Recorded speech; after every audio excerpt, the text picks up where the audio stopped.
Welcome to Spectrum News at 4, coming to you live from Uyo, the Akwa Ibom state capital.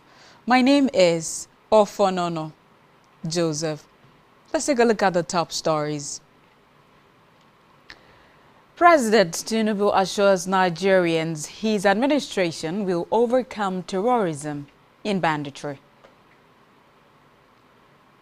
Peter Obi joins National Assembly protest over e-transmission of election results. In other stories, Japanese stocks surge as Takaichi secures election victory. Stay tuned for details of these stories and more after this time out.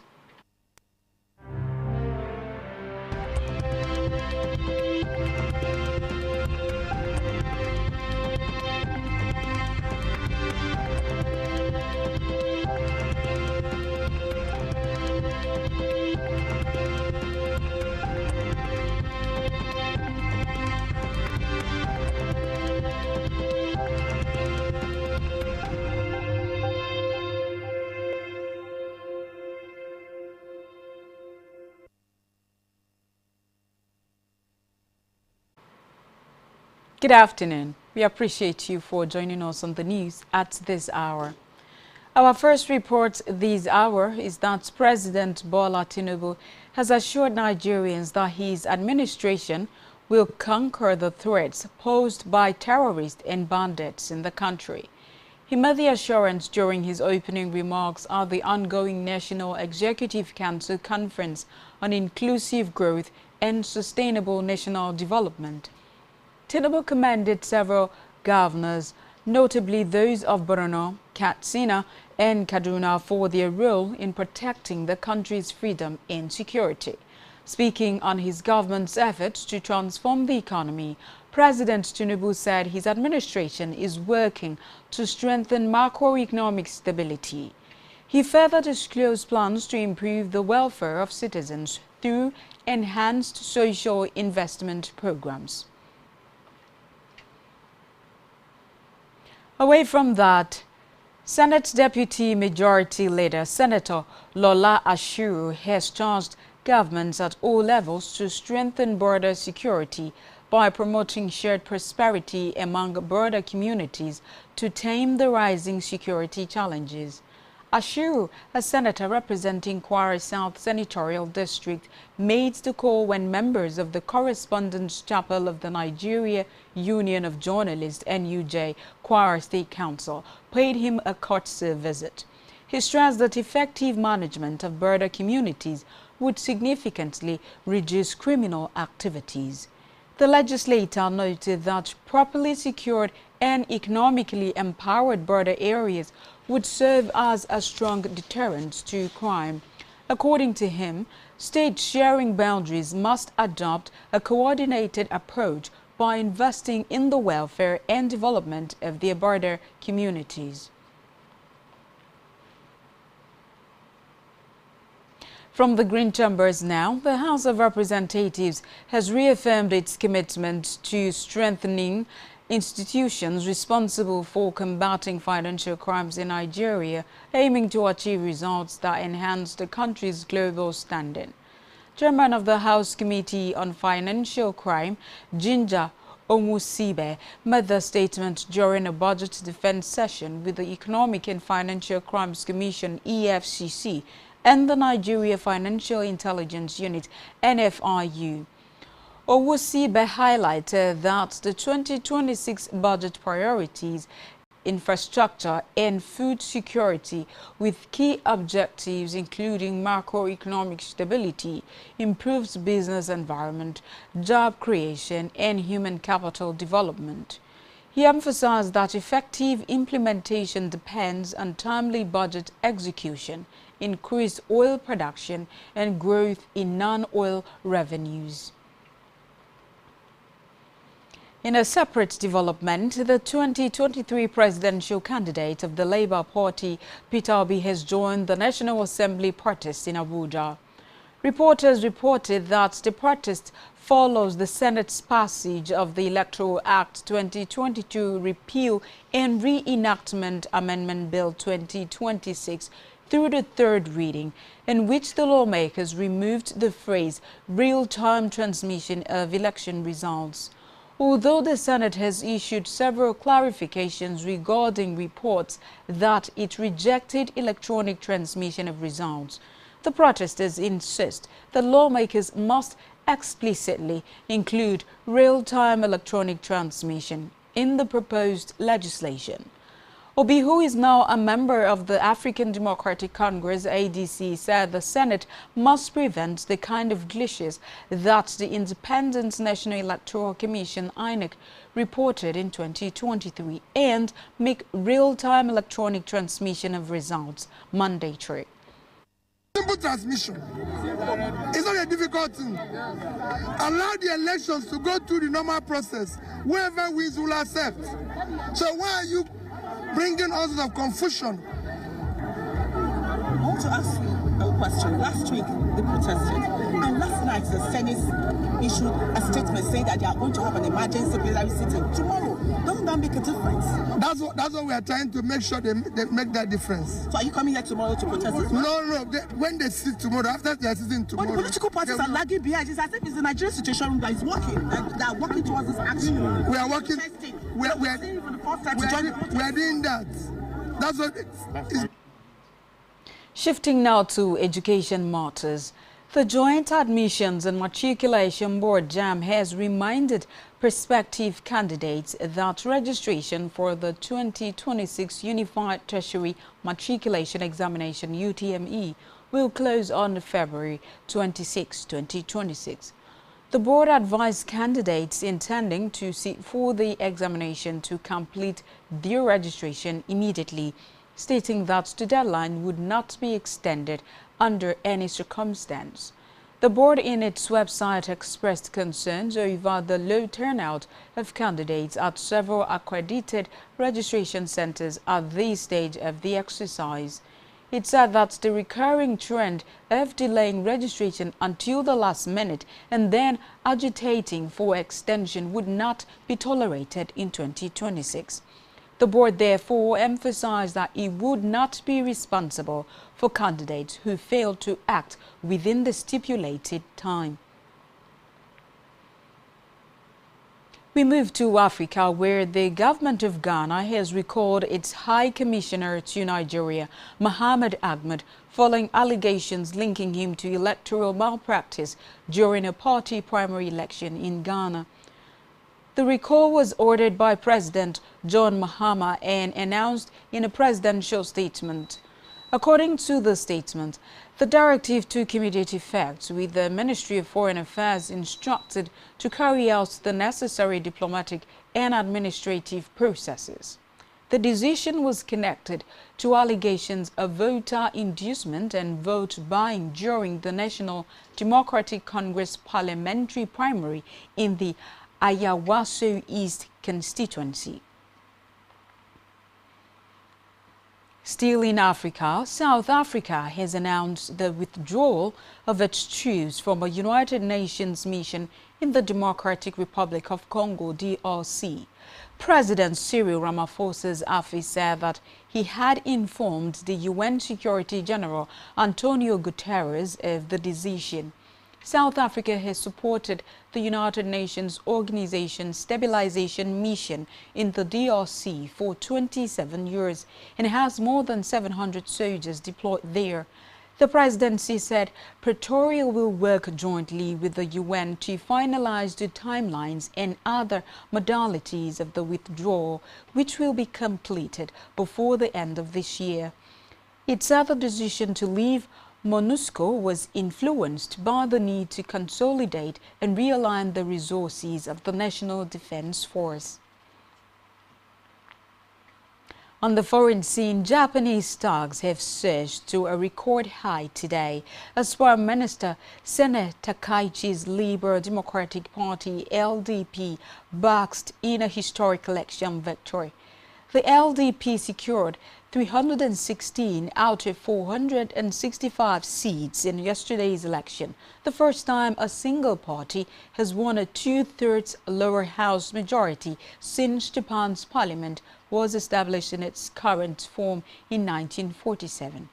The Japan Innovation Party, the LDP's coalition partner, won in 36 more constituencies, taking their combined total to 352 seats. The resounding mandate is a win for Takaichi, who now faces the challenge of reviving Japan's moribund economy and tackling cost of living woes. Still on the foreign scene, a Hong Kong court sentenced pro-democracy media mogul Jimmy Lai to 20 years in prison today for national security crimes, a punishment rights groups condemned as effectively a death sentence and a symbol of the city's shriveling press freedoms. Lai, a British citizen and founder of the now-defunct daily newspaper, was found guilty in December of urging foreign countries to impose sanctions on Hong Kong and for publishing seditious articles in his paper. The 78-year-old sentence is by far the harshest handed out under the Beijing-imposed national security law, surpassing the previous record of 10 years given to Lagos scholar Banditry in 2024.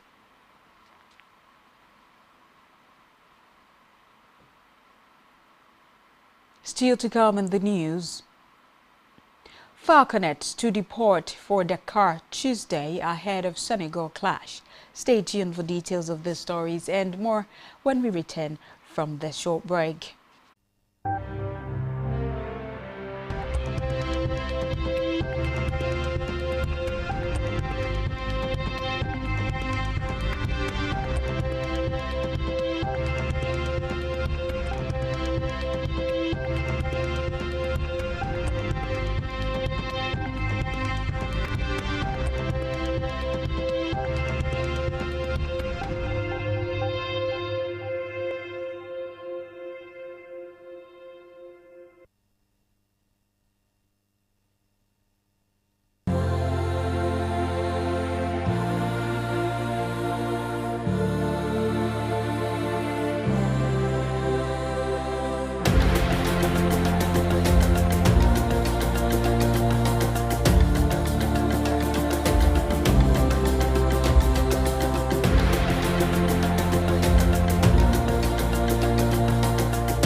Welcome back. We appreciate you for sticking with us. Now let's conclude on the rest of our news stories. On our business news, the World Bank has reduced the size of a planned grant to the Central Bank of Nigeria from $10.50 million to $6.80 million, with board consideration for the project now scheduled for March 27. The funding, which remains a grant and not a loan, is for the CBN Technical Assistance Facility, a project designed to strengthen the Apex Bank's technology-enabled, data-driven supervision of the banking sector and to improve oversight of domestic payment and remittance systems.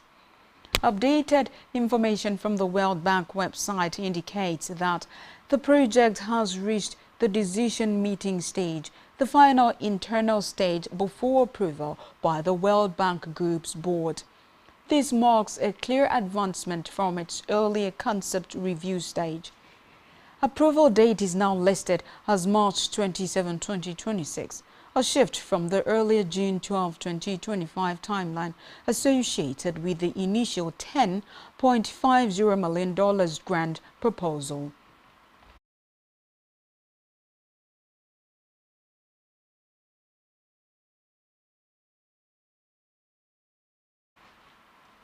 Still talking business, the Nigeria Customs Service has once again reaffirmed its commitment to secure border governance and facilitate transit trade following the federal government's approval to reopen the Samiya border corridor in Kebbi State.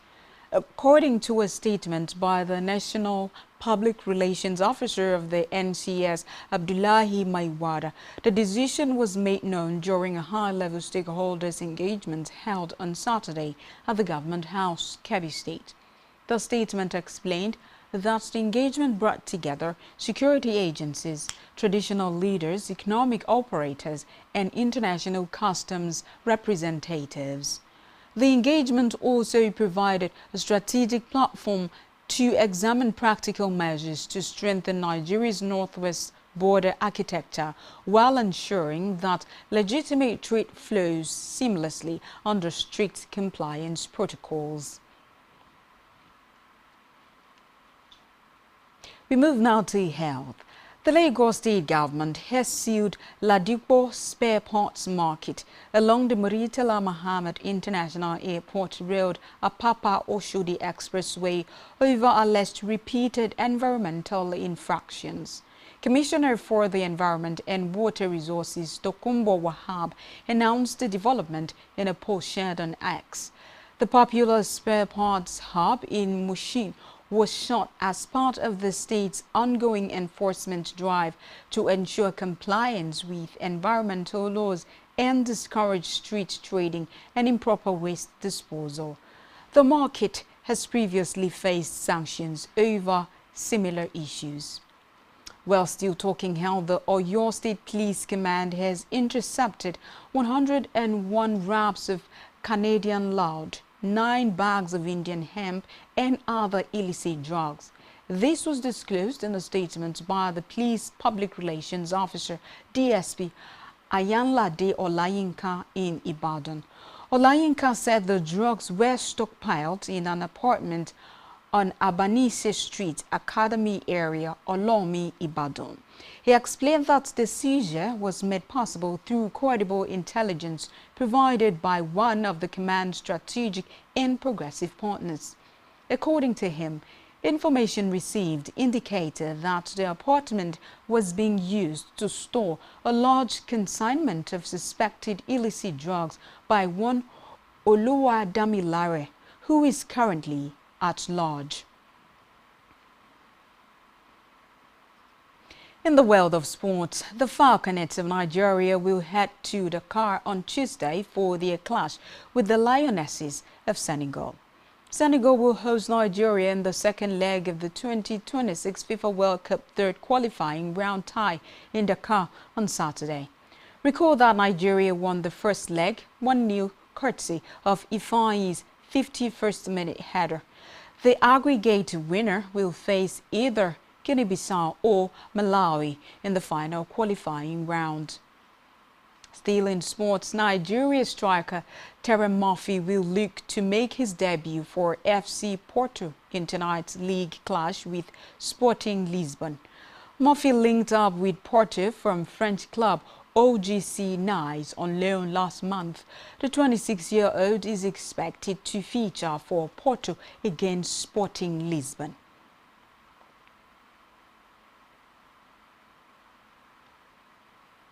On our entertainment news, famous Nigerian actress Faithia Williams Balogun has announced the passage of her mother. She made the announcement a few hours after her 55th birthday party. The actress today disclosed that her mother passed away on the eve of her party on Sunday, but the sad news was kept away from her until after the ceremony. She, however, urged her fans and the general public to keep her and her siblings in prayers.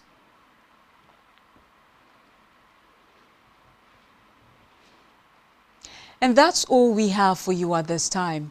Kindly follow us on all our social media handles and subscribe to our YouTube channel, all of which you can find on our website, spectrumtvlive.ng. You have been watching Spectrum News at 4. My name is Ofonono Joseph. Good afternoon and welcome to a new week.